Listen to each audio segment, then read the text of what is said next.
Jumpa lagi dengan saya, dan kita tetap bicara dalam koridor hukum bisnis. Dan topik pada hari ini adalah mengenai BUMN sebagai korporasi. Mestinya keren ya, BUMN sebagai korporasi. Kita tahu bahwa BUMN itu memiliki beberapa ciri. Ciri yang pertama adalah tentunya BUMN ini sebagai korporasi.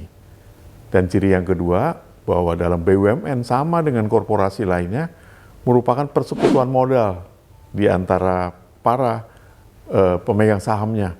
Ya, karena BUMN ini nggak semuanya juga dimiliki oleh negara sahamnya itu. Kita tahu bahwa ada yang namanya Perum, perusahaan umum, dan ada yang namanya PT Persero. Baik. Dalam kesempatan ini tentunya saya akan bicara juga mengenai tugas yang harus dijalankan oleh BUMN tersebut.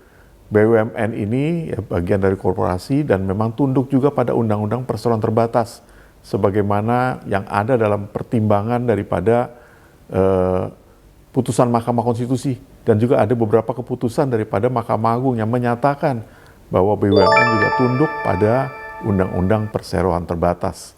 Tentunya tugas utama yang pertama adalah bahwa sebagai BUMN, sebagai korporasi, tentunya mencari keuntungan. Ingat, tugas utamanya BUMN adalah cari untung. Baru ada tugas keduanya, sebagai agent of development. Jadi apa yang dibutuhkan oleh negara, seringkali negara memberikan tugasnya kepada BUMN. Sebagai korporasi yang tunduk pada Undang-Undang PT, BUMN pun tetap memiliki 3 organ, yaitu organ sebagai direksi, ya, pengelola perusahaan, dan organ sebagai pengawas yang juga memberikan nasihat, yaitu Dewan Komisaris. Dan semua tugas yang tidak dijalankan oleh direksi dan Dewan Komisaris ada pada rapat umum pemegang saham, sehingga rapat umum pemegang saham adalah kekuasaan tertinggi. Dan ingat, saya ingatkan kembali, tidak ada organ keempat, hanya 3.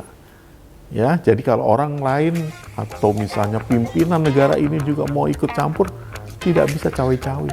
Karena yang namanya BUMN itu korporasi.